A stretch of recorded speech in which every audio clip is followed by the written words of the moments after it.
Assalamualaikum warahmatullahi wabarakatuh. Kita akan belajar tajuk baru iaitu bidang Al-Quran, dakwah pemacu kemajuan. Pendidikan Islam tingkatan 4. Okey, baiklah, sebelum itu kita tengok dulu bacaan ayat dan juga memahami maksudnya daripada surah Fussilat ayat 33. A'udzubillahi minasyaitonirrajim. Wa man ahsanu qawlan mimman da'a ilallah. Dan tidak ada yang lebih baik perkataannya daripada orang yang menyeru kepada mengesahkan dan mematuhi perintah Allah.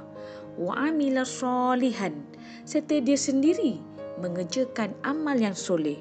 Wa qala innani minal muslimin, sesungguhnya aku adalah dari orang-orang Islam yang berserah bulat-bulat kepada Allah. Daripada ayat ini ada 3 tuntutan ayat, iaitu yang pertama berdakwah, beramal soleh, menjadikan Islam sebagai cara hidup. Jangan lupa subscribe saya punya channel.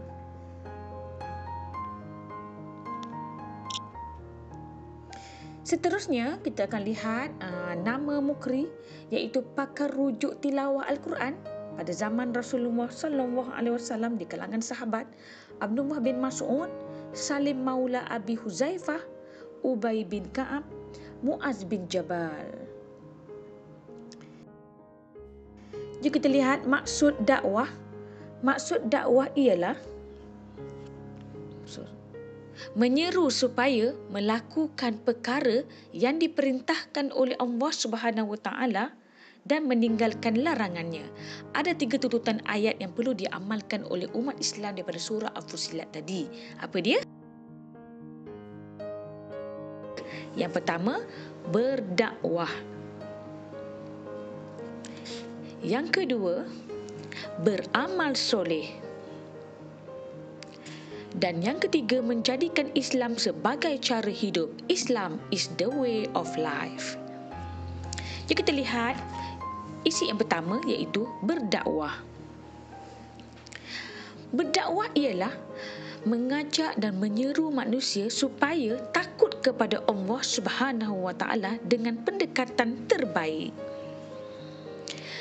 Berdakwah merupakan tugasan yang mulia di sisi Allah Subhanahu Wa Taala.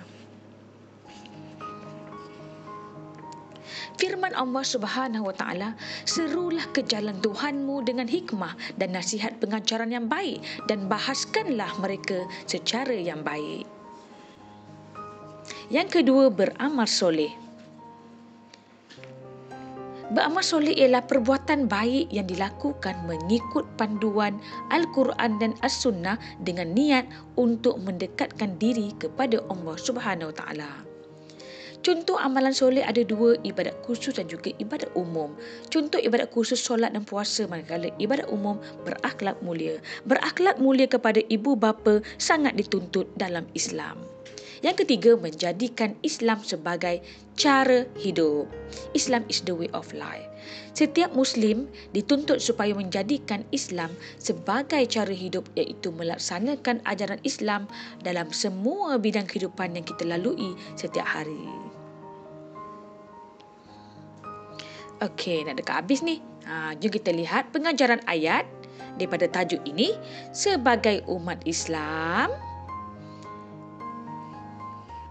kita hendaklah berdakwah kerana dakwah ialah sunnah Rasulullah.